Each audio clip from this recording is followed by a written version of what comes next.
పూసగుచ్చినట్లుగా రాసి ఉంచుతాడు మన జీవిత క్రియలన్నీ ఆ దేవుని గ్రంథంలో పూసగుచ్చినట్లుగా రాసి ఉంచుతాడు.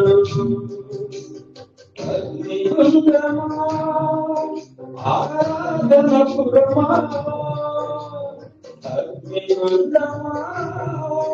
ఆరాధన పురమా నిర్ణయిస్తాడు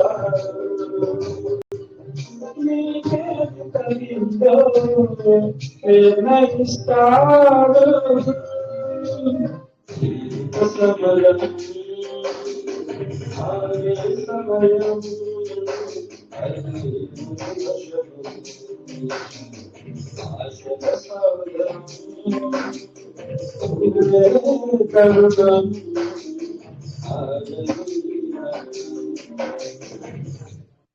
ఈ పాట ఎస్పి బాలసుబ్రహ్మణ్యం గారికి చివరి అవకాశంగా దేవుడు ఇచ్చాడు.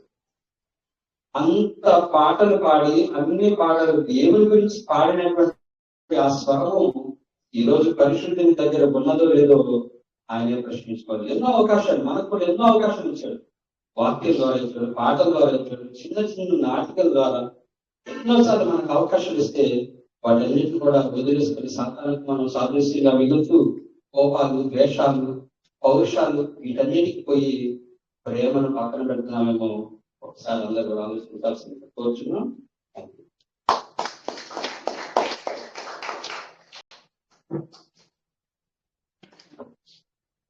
చక్కటి అర్థవంతమైన పాటలు పాడి ప్రవేశం వచ్చి పాట పాడి వింటున్నాం.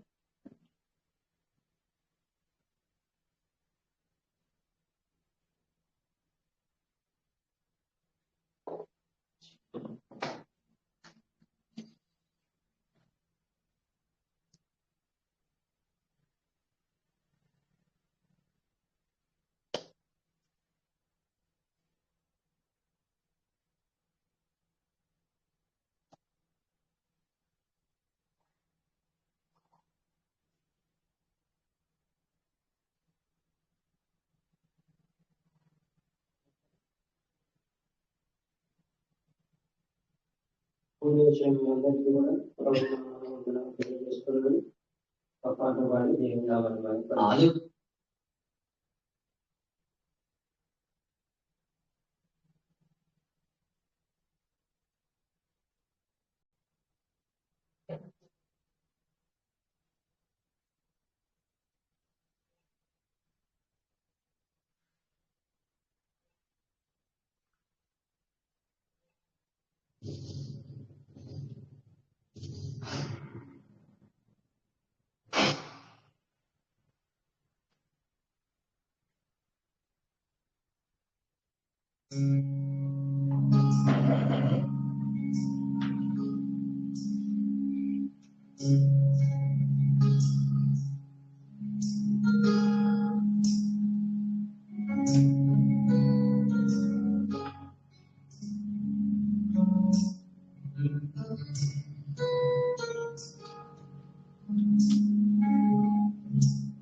దేవుని కోరిక తీర్చే కలుగవరు,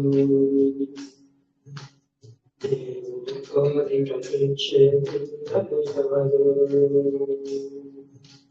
దేవుని కోసం బతికే వారు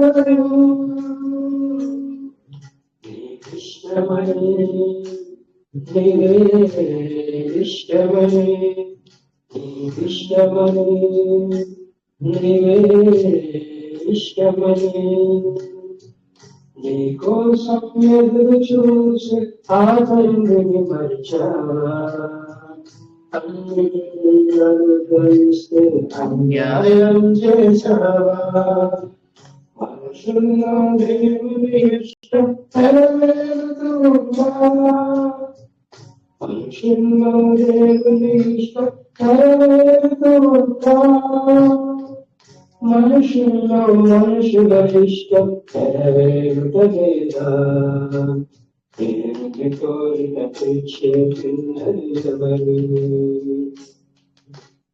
దేవుని కోరిక తీర్చే పిల్లలు ఎవరు.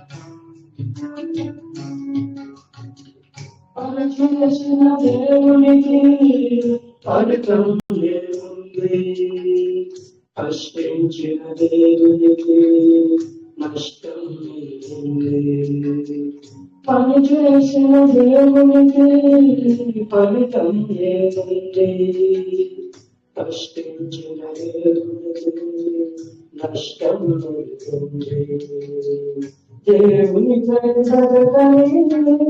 పిల్లలకు దేవుని కై బతకని పిల్లలకు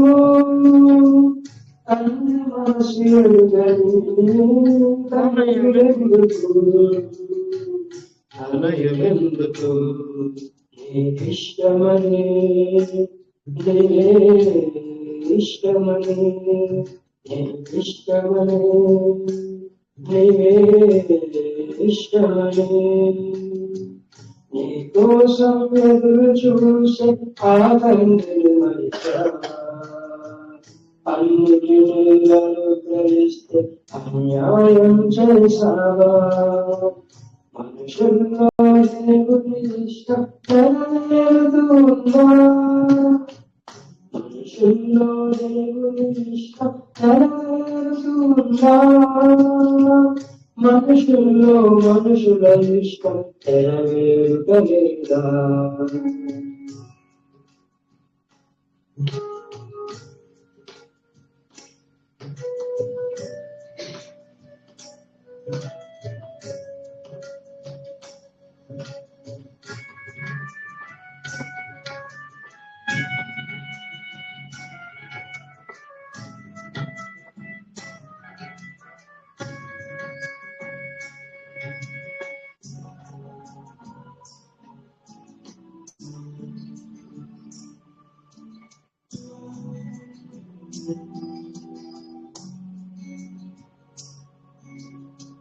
తన కోరిక నీకించే లోకానికి పంపాడు, తండ్రిని మరిచాలని తెలిసి తన తనని చంపాడు, తన కోరిక నీకించే లోకానికి పంపాడు, తండ్రిని మరిచాలని తెలిసి తన తనని చంపాడు,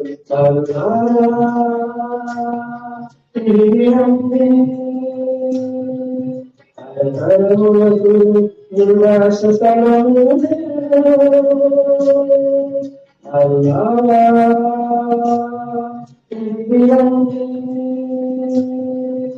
తరతరములకు నివాస స్థలము నీ కోసం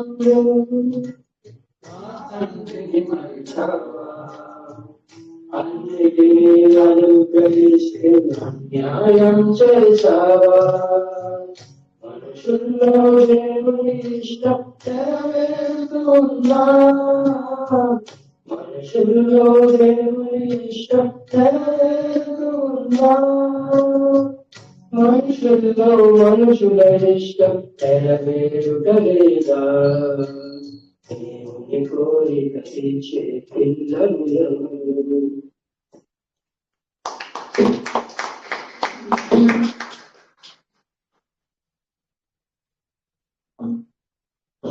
చక్కని పాట పాడి దేవుని మైపరిచిన అందరికి ప్రభు నామంలో వందనాలు. ఈ సమయంలో రెండవ వర్తమానంగా మన మధ్యలో ప్రేరణ దయించి అందించవలసిందని కోరుచున్నాను.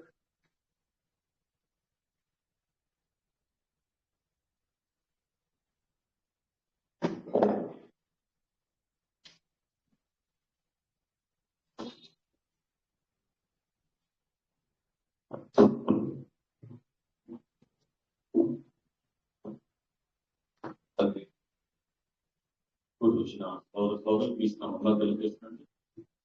ఆల్మోస్ట్ అండి ప్రేమ నమ్మకం ఒక మాత్రం మా మరొక సజ్జులలో కాబట్టి వందనాలు. ఈరోజు తండ్రి మరి ఒక మాటలు నిలుటకు చెప్పుటకు మాకు ఈ అవకాశం పెట్టుకుంటాను.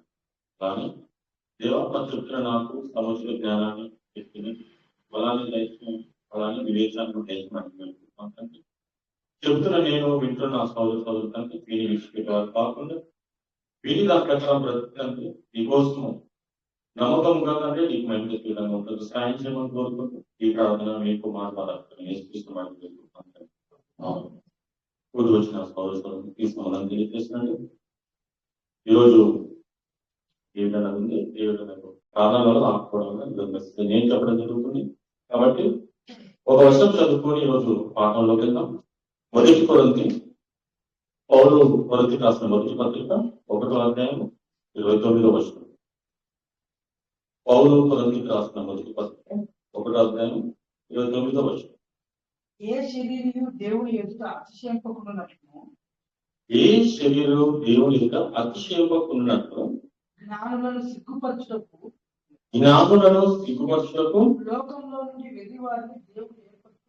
లోకంలో నుండి వెలివారిని దేవుడు ఏర్పరచుకుని ఉన్నాడు.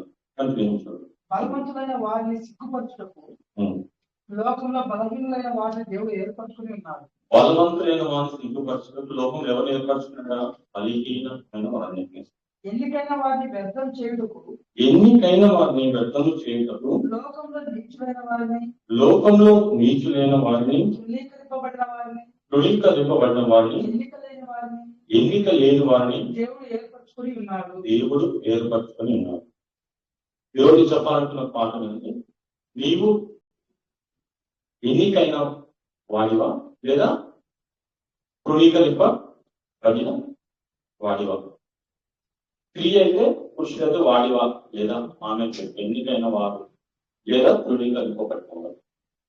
దేవుడు నిజంగా ఆయన సంకల్పం, ఆయన ఆలోచన ఆలోచించినట్లయితే లోకం ఉన్న ఒక ఆలోచన, లోకంలో జీవించే ఒక మనిషి ఆలోచన దేవునికి సంబంధం ఉండదు.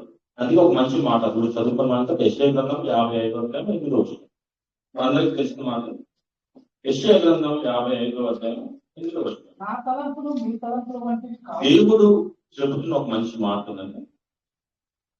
నా తలంపులు అంటే దేవుడి తలంపులు మీ అంటే మనుషుల తలంపు వంటివి కావు. దేవుడి త్రోవలంట మనుషుల త్రోవల వంటివి కావు. ఇదే యెహోవా వాక్కు. కింద మనం కనిపించి చదివినట్లయితే ఆకాశమునకు భూమి పైన ఎంత ఎత్తుగా ఉన్నవో మీ మార్గముల కంటే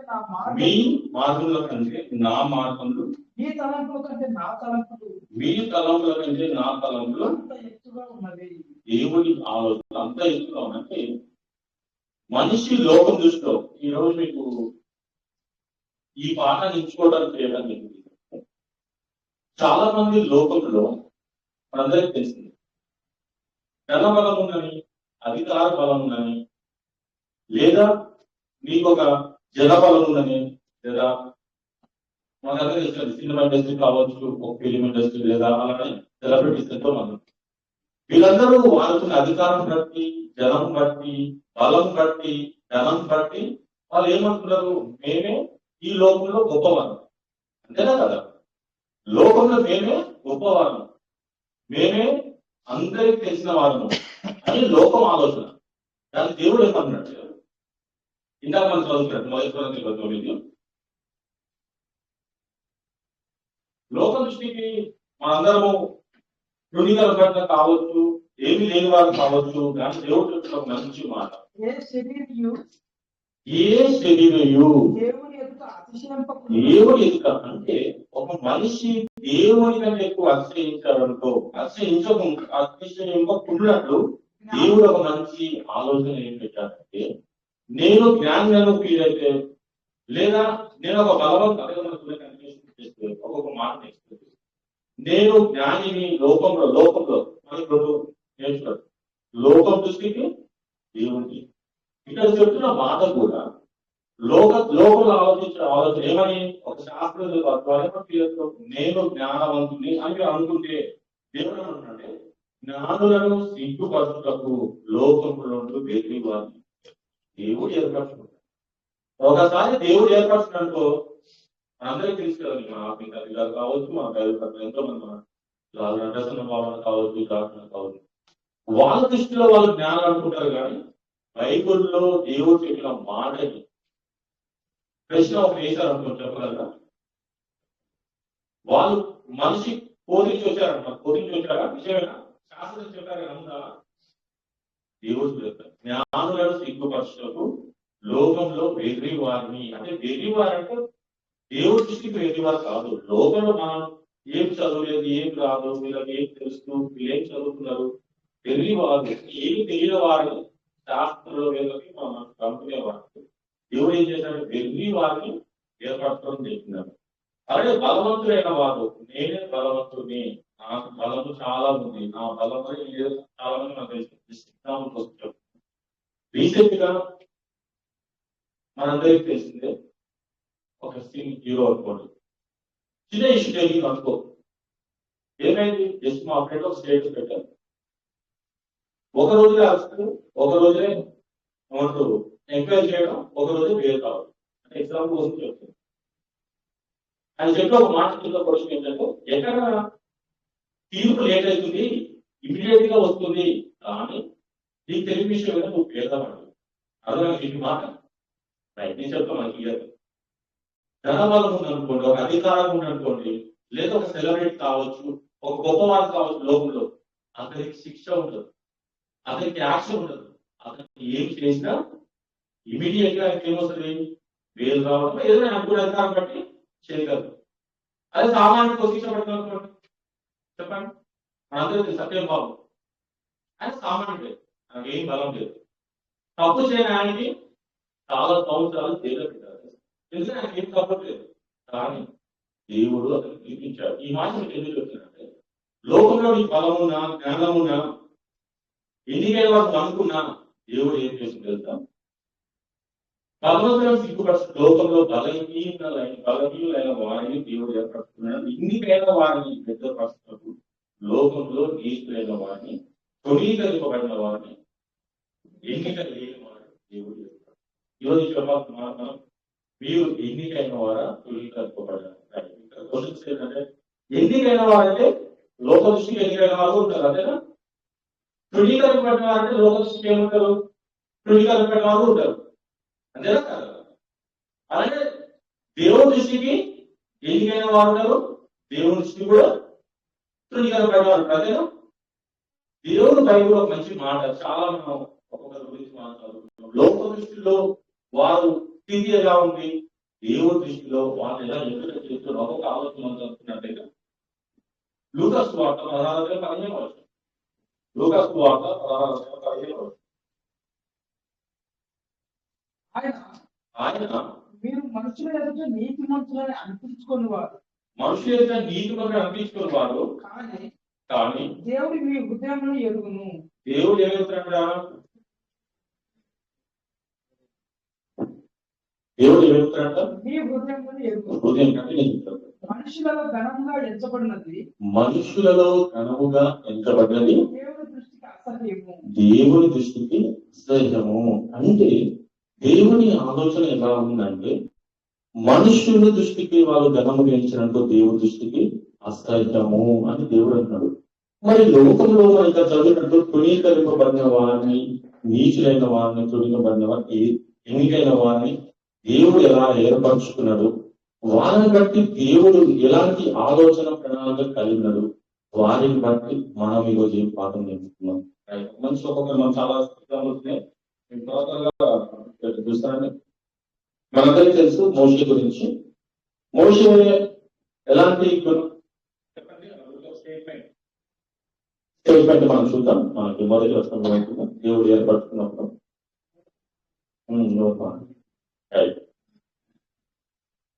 నాలుగో 10 వచనం ఒకసారి ఏం చదువుతాను మన త్వరగా. దేవుడు ఏం చేస్తాడంటే, మోషే అక్కడ వాళ్ళ మామకాడికి వెళ్ళి గొర్రెలు మేకలు కాస్తా ఉంటాడండి. అప్పుడు ఏం చేస్తాడు, ఇది మనందరికీ తెలిసిందే, జస్ట్ మాటలతో చెప్పడం జరుగుతుంది. ఇక కాయటానికి వెళ్ళినప్పుడు ఏం జరిగిందంటే, ఒక పొద, ఆ పొదలో అగ్నితో కాలటం, కానీ ఆ మంట ఆరిపోవట్లేదు. అప్పుడు వచ్చి దేవుడు మోషేతో ఏమంటాడు, ఒక మాట మనం చదివినట్లయితే 2వ కాండం 4వ వచనం. అప్పుడు మోషే, ప్రభువా, ఇంతకు మునుకైనను నీవు నీ దాసునితో మాట్లాడినప్పటి నుండి అయినను నేను మాట నేర్పరిని కాను. నేను నోటి మాంద్యము, నాలుక మాంద్యము గలవాడను యెహోవాతో చెప్పగా. ఇదేమన్నాడు మోషే? నోటి మాంద్యం లేదంట,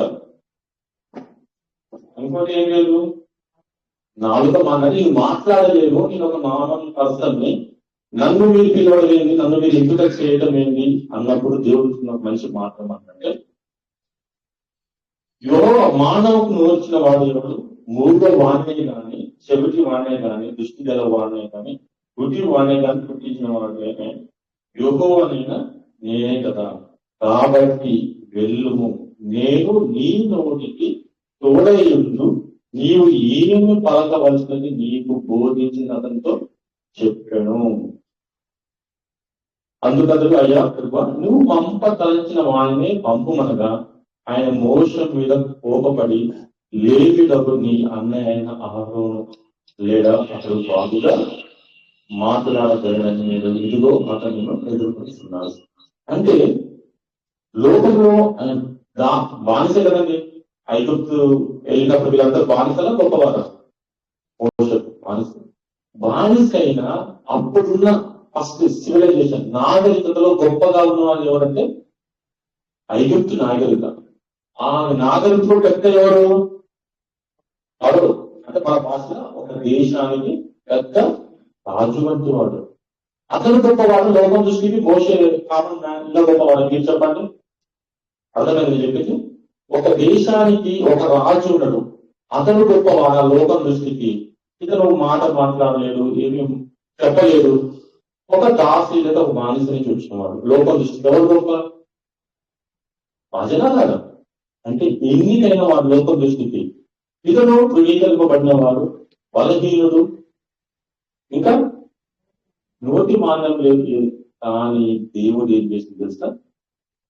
ఫరోకి నేను దేవుడిగా నియమిస్తున్నా అని దేవుడు చెప్తున్నమాట. మనకి డిఫరెన్స్ అని చూసుకున్నప్పుడు మీకు చెప్పేస్తున్నాం. అంటే అతని ద్వారా లోక దృష్టికి తక్కువ ఉన్నా, ఏమి లేకున్నా, మాట లేకున్నా దేవుడి దృష్టికి ఏం చేశాడు? అతను ఎందుకైనా వాడు, ఎందుకైనా వాడు కాదు. ఇందాక మనం చదివినట్టు లోకంలో ఉన్న గొప్పవాడు దేవుడి దృష్టికి ఏంటంట? అసహ్యులు. అందుకు మోషేని ఏమి లేని వాడిని ఏర్పరచుకుని ఏం చేసిండు? 6 లక్షల కాల బలాన్ని ఐగుప్తు నుంచి కనానికి నడిపించాడు. గొప్ప రాజు ఉండొచ్చు, రథాలు ఉండొచ్చు, అధికారం ఉండొచ్చు, ధనం ఉండొచ్చు, అన్ని ఉండొచ్చు, కానీ ఏమీ లేని నిస్సాయుడుగా ఎవరున్నారంటే ఫరో రాజు. అంటే ఎందుకు మీకు ఈ మాట చెప్తున్నానంటే, ఇలా మనం చాలా మంది చాలా విషయాలు బైబిల్లో ఉన్నాయి. అలా నిజంగా దేవుడు ఎలాంటి వారిని ఎంపిక చేశారు, వాళ్ళు ముందు దేవుడి దృష్టికి ఎలా ఉంటారో ఒక మాట మనకి కనిపిస్తుంది. మొదటి సమయం 16:7. మొదటి సమయాన్ని ఒట్టిన భోజనం ఎంపిక చేసుకుంటారా?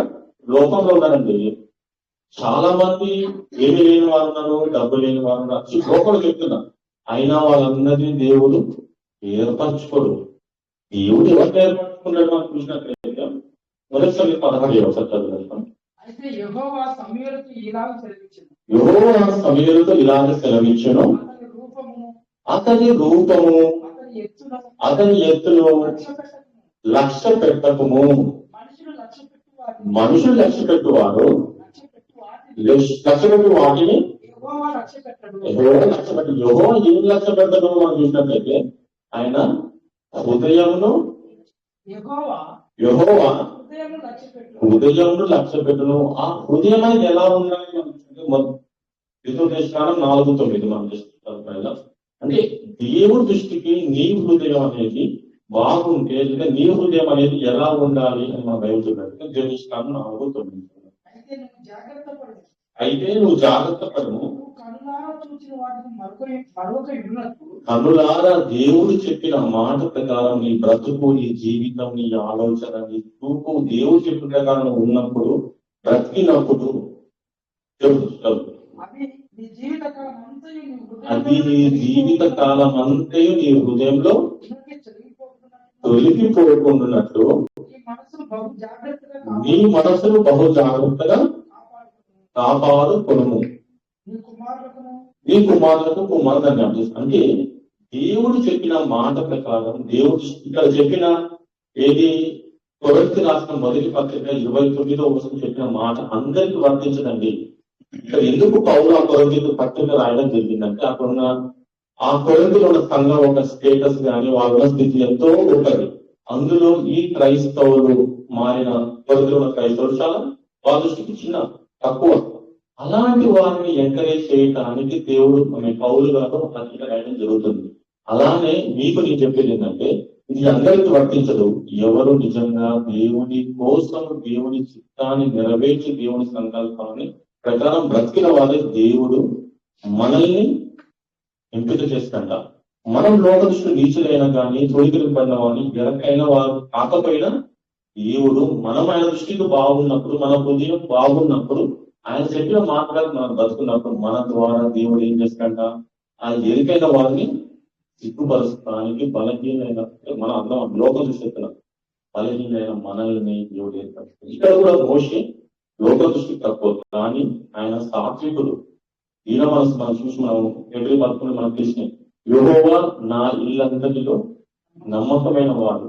అంత గొప్ప లక్షణం అనేది మోషేలో ఉంది కాబట్టి ఒక సామాన్యుడైన నోటి మాంద్యం లేకున్నా, ఏమీ లేకున్నా దేవుడు ఆ ఫరో దేశానికి గొప్పవాడైన ఫరోని తృణీకరించడానికి, సిగ్గుపరచడానికి ఈ బలమైన మోషేని ఏర్పరచుకోవడం జరిగింది. అలాగే ఇంకో విషయం మనం చూసినట్లయితే యేసు అందరూ తెలుసు కాబట్టి ఆదికాండము 41-40 ప్రోగ్రాం. ఆదికాండము 41-40 అండి. మనకి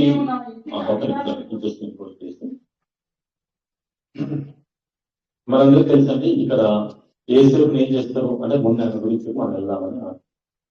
యేసేపు వాళ్ళ చేత దేశింపబడి ఏం చేశారు, ఐగుప్తుకి అమ్మటం జరిగింది కదా. ఆయన పాపం చేయలేదు, తప్పు చేయలేదు. ఆయన గురించి మన అందరికి 38-39 చోటు ఆయన గురించి ఉంటుంది.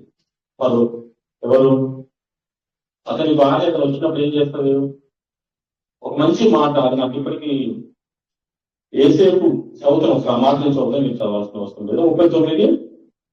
39 ఆదికాండం 39:7 యేసేపు రూపవంతుడు, సుందరవంతుడు. అటు తర్వాత అతని యజమానుని భార్య యేసేపు మీద కన్ను వేసి తనతో చేరినట్టు అయితే అతడు ఒప్పక, నా యజమాను తన కలిగినంతయు నా చేతికి అప్పగించను గాని నా వశమున తన ఇంట్లో ఏమి ఉన్నదో అతడు ఎదురదు. నా ఇంటిలో నాకంటే పైవాడు ఎవరు లేడు. నీవు అతని భార్య అయినందున నిన్ను తప్ప మరి దేనికి నాకు అప్పగింపబడి ఉండలేదు. కాబట్టి నేనిట్లు ఇంత ఘోరమైన దుష్కార్యము చేసి దేవునికి విరోధంగా పాపము పట్టుకుందని తన యజమాని బాధలతో నేను అంటే దేవుడు చెప్పిన మాటలు, దేవుడు చెప్పిన ఆ విధానం చదువుతున్నట్టు ఎవరు తన హృదయంలో దాచుకుంటారో అప్పుడు అతన్ని దేవుడు ఏం చేసుకుంటూ ఎంపిక చేయడం జరుగుతుంది. ఎవరున్నా ఎవరు లేకున్నా, లోక దృష్టిలో తక్కువ ఉన్నా, ఏమి చేయకున్నా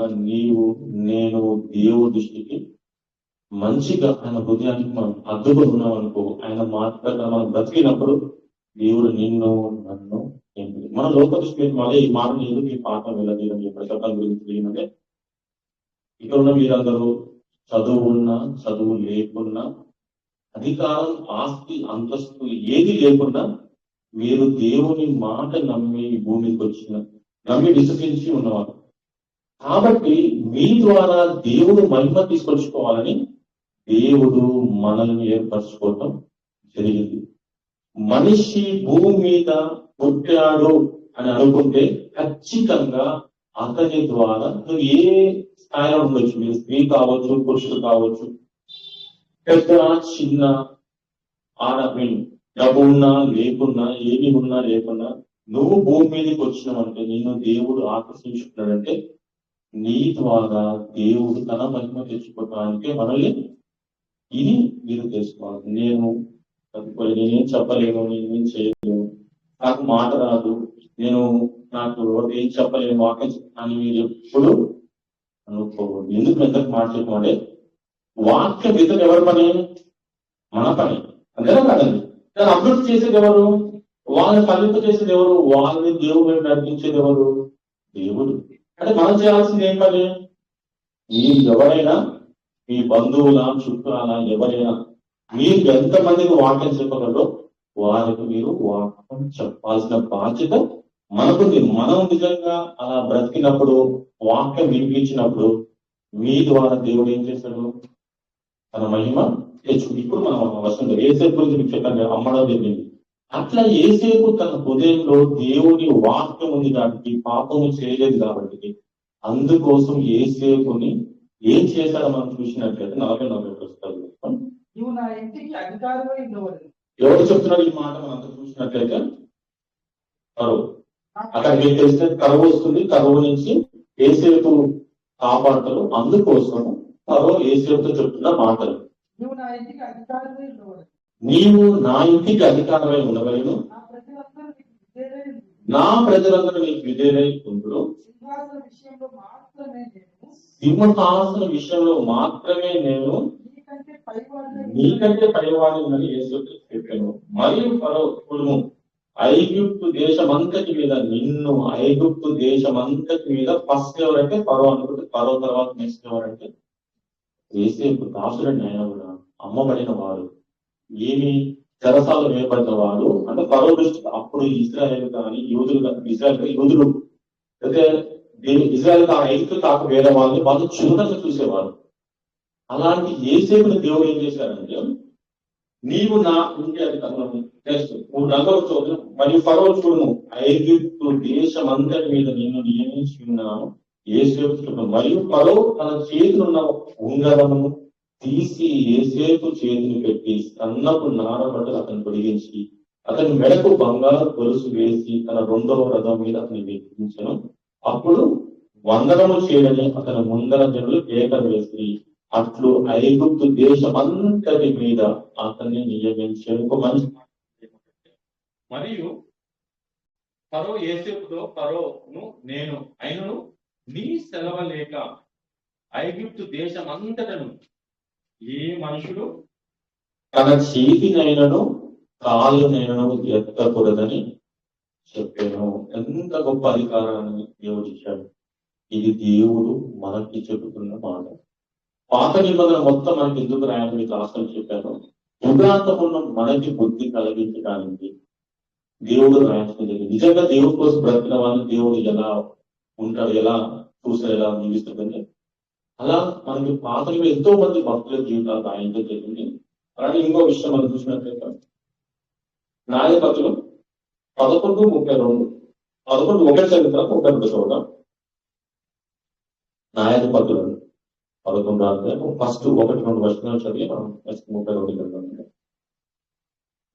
ఇక్కడ మనందరికి తెలిసిందే యెఫ్తా గురించి. అంటే ఆయన గురించి అప్పుడున్న లోకంలో ఏమనుకుంటున్నారు ఒకసారి మన గురించి చూసినట్లయితే గిలాదు వాడైన యెఫ్తా పరాక్రమం గల బలాఢ్యుడు, అతడు వేశ్య కుమారుడు.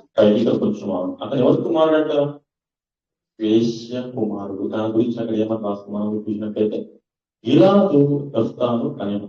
గిలాదు భార్య అతనికి కుమారుడు కనుక వారు పెద్దవారే యెఫ్తాతో, నీవు అన్య స్త్రీకి పుట్టిన వాడు కనుక మన తండ్రి ఇంకా నీకు స్వాస్థ్యము లేదనేది. యెఫ్తా తన సోదరుల నుండి పారిపోయి టోబు దేశంలో నివసింపగా అల్లెం యొక్కకు వచ్చినందుకు కూడా ఇక్కడ ఎందుకు యెఫ్తా ఎవరు? ఒక విచారణ వేశ్యకు పుట్టిన వాడని అతను ఏం చేశారు తెలుసా? అతన్ని ధృవీకరించారు. మీకు నాకెటువంటి స్వాస్థ్యము లేదు. మీకు ఒక మాట చెప్పాలనుకున్నాను. నువ్వు ఎవరైనా కానీ, రాహాబు మనకు తెలుసా ఎవరామా? చెప్పండి. ఈ సందర్భంగా మీకు చెప్తున్నా. రాహాబు లోపల దృష్టికి ఎలా ఉంటున్నావా? చెప్పండి. గొప్పవనైనా మరి మనకు తెలిసినట్టు సమరయిస్తే ఎలా ఉంటుంది? మన చదివిన 4-5 భర్తలు. లోక దృష్టికి ఎలా ఉంటున్నావు? ఒక దొంగ లోక దృష్టికి ఎలా ఉండడు? ఒక చెక్కయ్య లోక దృష్టికి ఎలా ఉండడు?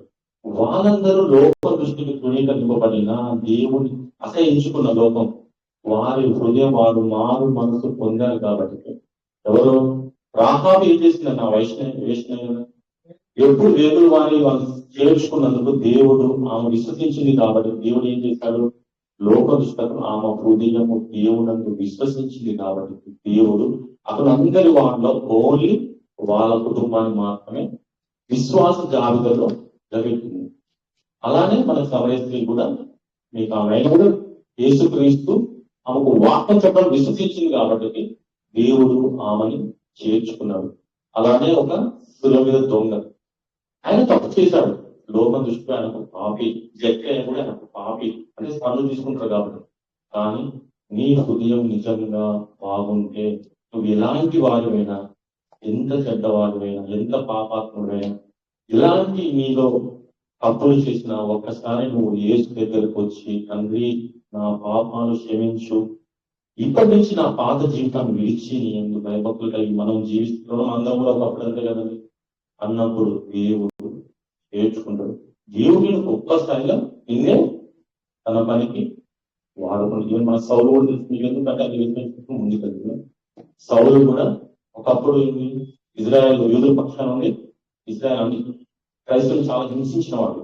కానీ ఎప్పుడు దేవుడు అతని దర్శనం దర్శించుకొని చెప్పినప్పుడు తన మారు మనసును పొంది ఇండియాకి ఏం చేస్తారంటే, ఎవరైనా అనుకుంటారా ఈ దొంగ ఈ రకాల దేవుడు నమ్ముతాడని మనం అనుకుంటాం? దేవుడి కోసం గొప్ప సాధనగా ఉంటాం అనుకుంటావా?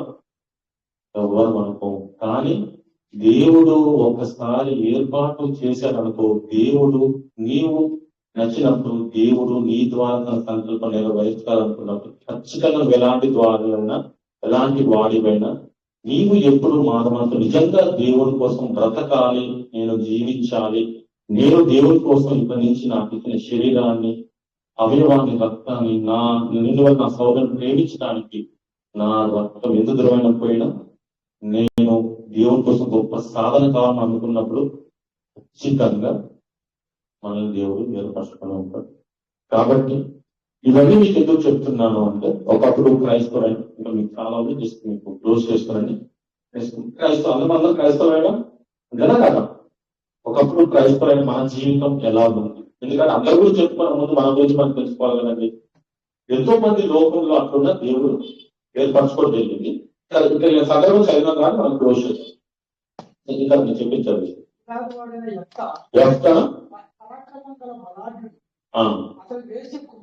Okay, right చదివేస్తాం.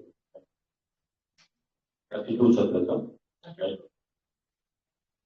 అప్పుడు యెఫ్తా అమోనీయులతో యుద్ధం చేయటకు వారిద్దరికి సాగిపోయినప్పుడు యెహోవా అతని చేత వారిని అప్పగించినంత అతడు వారిని అనగా 60 మొదలుకొని మన్నీతు వచ్చు వరకు అవి రామీము వరకు 20 పట్టణం వారిని నిశ్చయముగా అతము చేసను. అట్లు అమోరీయులను ఇశ్రాయేలులను నిలవకుండా అణిచి వేయబడ్డది.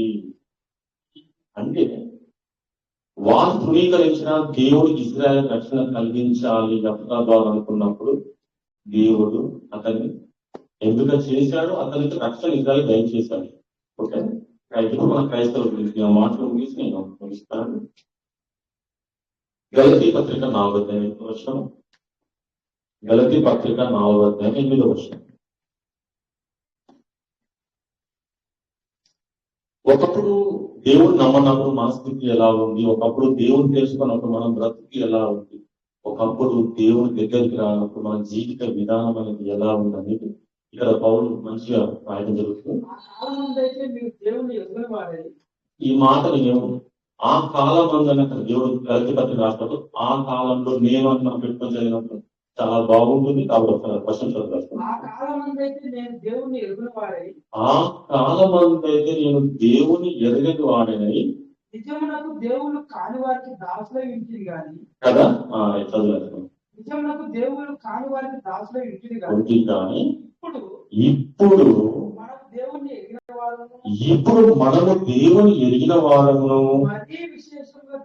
మరీ విశేషంగా దేవుని చేత ఎరగబడిన వారమును ఉన్నాము కనుక బలహీనమైనవి నిష్ప్రయోజనమైనవి ఈ మూల పాఠం మళ్ళా మళ్ళీ కొద్ది 2:4 సేమ్ ఇదే అక్కడ మనకు ఉంటుంది చదవటానికి. మన విశ్వాసం మనుషుల జ్ఞానాన్ని ఆధారం చేసుకోనక దేవుని శక్తిని ఆధారం చేసుకుని ఉండవలని నేను మాట్లాడినను సువార్త ప్రకటించినను జ్ఞానయుక్తమైన తీయని మాటలు వినియోగించక పరిశుద్ధాత్మయు దేవుడి శక్తియు దుష్టాత్మలను వినియోగించింది. 2:4 నేను చదువుతున్నాను. ఇక్కడ ఏమనుందంటే మనుషుల చేత విసర్జింపబడినను దేవుని దృష్టికి ఏర్పడబడినది అమూల్యమైన సజీవమైన రాయకు ప్రభువునకు వచ్చిన వారై. ఏమని మాట మళ్ళీ ఒకసారి నేను చదువుతాను.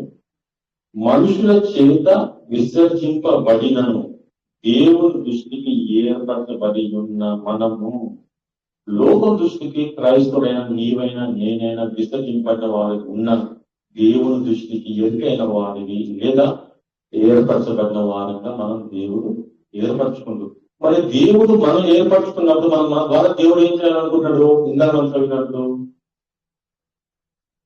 నీచులనైనా తృణీకరింపడిన ఏం చేసిండు? ఎరుకైన వారిని తృణీకరించబడటప్పుడు లేదు సిగ్గుపరచడానికి దేవుడు మనల్ని ఏర్పరచుకోవడం జరిగింది. ఈ మాట క్రైస్తవులు నిన్ను నన్ను లోకం దృష్టికి మనం తక్కువ చేసిన దేవుడి దృష్టికి నిన్ను నన్ను వారిని సిగ్గుపరచడానికి, అంటే సిగ్గుపరచడానికి కాదు, దేవుడు నమ్మక తెలియక జీవిస్తున్నాడని సిగ్గటం ఏదో అనుకోకండి. దేవుడు తెలియక లోకాన్ని నమ్మి ఇదే నిజమని, ఇదే జీవితం అని, ఇక్కడే శాశ్వతమని, ఈ భూమి బాగా సంపాదించి ఇక్కడే నేను బ్రతకాలా, తినాలా, త్రాగాలని మీరు ఆలోచిస్తున్నారు. ఇది తప్పు. మనిషి మరణమే ముగింపు కాదు, మనిషికి మరో బ్రతుకు ఉంది. యేసుక్రీస్తు నేనే సత్యము మార్గము జీవము, నా ద్వారా తప్ప తిరిగి జీవితంకు ఎవరో రాడు అని ఈ నిజాన్ని వాళ్ళు తెలియని వారికి దేవుడు ఏర్పరుచుకున్నారని తెలుసా? లోకం అన్ని నమ్ముతారు కదండి. వాళ్ళు చూస్తే మనం ఏమనుకుంటాం? ఒక కోటీశ్వరుడు కావచ్చు, కోటీశ్వరుడు బాగా డబ్బు సంపాదిస్తుంది అనుకోండి, వాళ్ళు చూసి మనం ఏమనుకుంటాం చెప్పండి? వాక్యం చేసిన క్రైస్తవులు కదా, మనం ఏమనుకుంటాం చెప్పండి? అవుతామా నవమా? వీళ్ళేంద్ర బాగా సంపాదిస్తుంది, పోయిలో పేరు తీసుకోకూడదు, వీళ్ళ అధికారం నాకుంది చాలా అనుకుంటున్నాడు. అధికారం ఎన్ని సంవత్సరాలు ఉంటుంది? 5 సంవత్సరాలు మళ్ళీ ఏమైపోతుంది? బలం ఎంతో పడుతుంది చెప్పండి. బలం కొద్ది వరకు ఇవన్నీ భూమి మీద ఉన్న వారు వీరు గొప్పవారు అనుకుంటారు. దేవుడు నిన్ను నన్ను ఏర్పరచు వీళ్ళందరినీ సిగ్గుపరచడానికి. కాబట్టి నీకెందుకు ఈ మాట నీకు రాజులైన యాచక సమూహం ఎవరు? పరిశుద్ధ జనము, రాజులైన యాచక సమూహము, దేవుడి సొత్తైన ప్రజలు దేవుడు మనకి ఇచ్చిన డిగ్రీ. అంతేనా?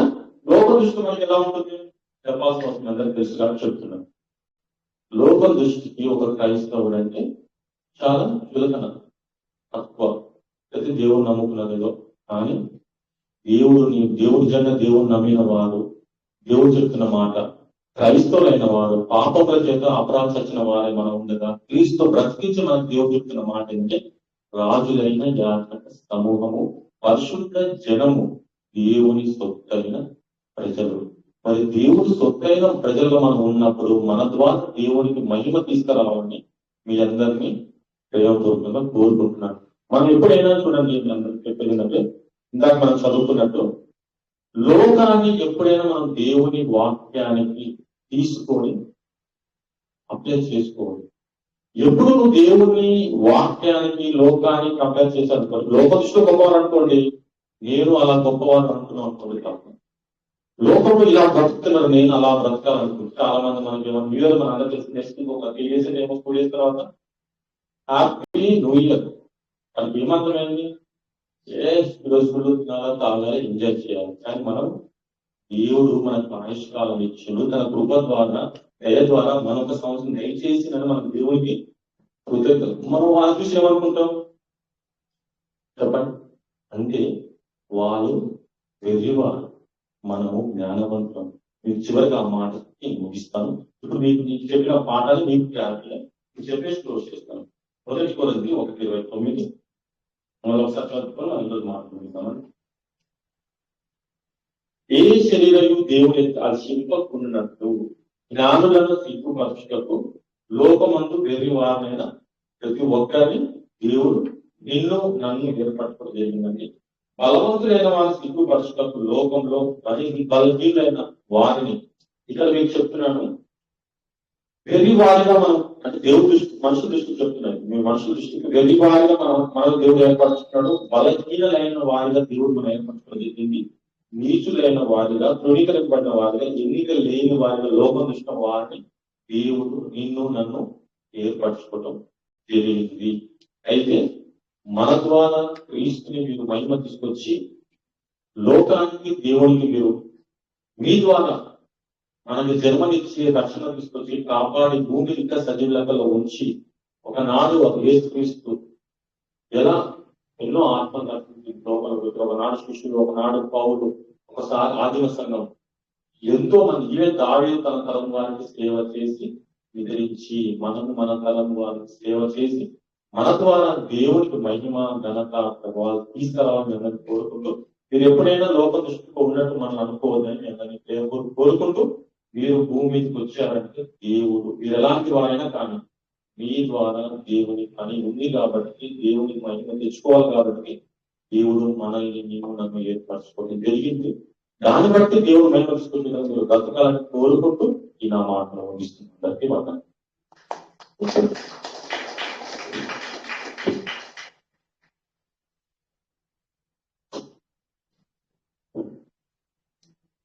చక్కటి వాక్యాన్ని తెలియజేసిన అందరికీ మా అందరి తరఫున యేసుక్రీస్తు ప్రభు నామంలో వందనాలు తెలియజేసుకుంటున్నాను. ఈ సమయంలో ఉపేంద్రాన్ని వచ్చి ప్రభు వల్ల నడిపించవలసిందిగా కోరుతున్నాను.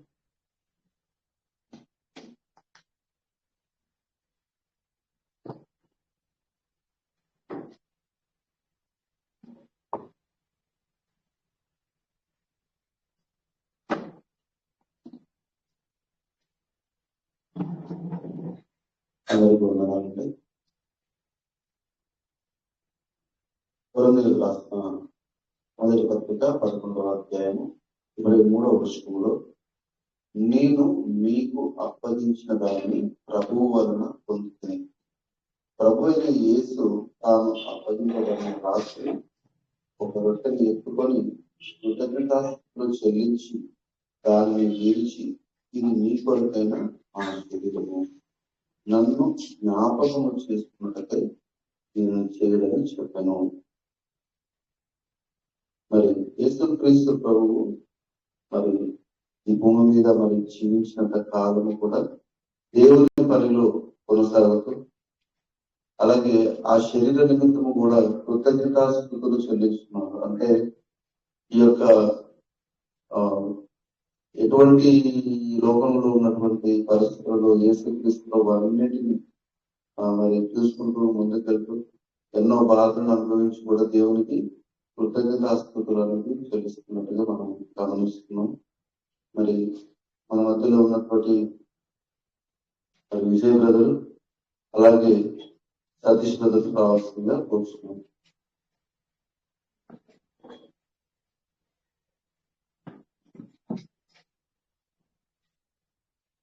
రొట్టె నిమిత్తము సతీష్ బ్రదర్ ప్రార్థన చేయాల్సిందిగా కోరుతున్నాం.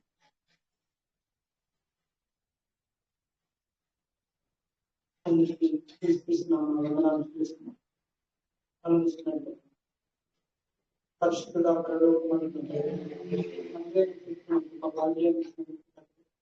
మరి లోకంలో వెళ్ళి వారిని మరి ఎంచుకున్నట్టు ఎవరు పేరు పెడతారో వారిని ఎంచుకొని వారి ముందు నువ్వు గొప్పవాడిగా వెలుగు చిందించేలాగా